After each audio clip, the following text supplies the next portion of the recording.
So what's up mga idol, ito nga po pala ang possible natin magagastos sa 50 heads na RTL. 15,000 for building housing at sa kulungan po ay 9,500.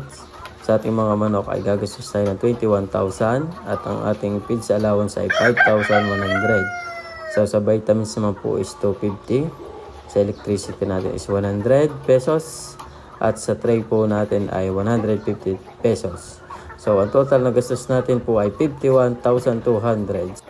Yan naman po ang monthly expenses po natin. So, total niya is 5,600. At ito naman po ang possible income natin.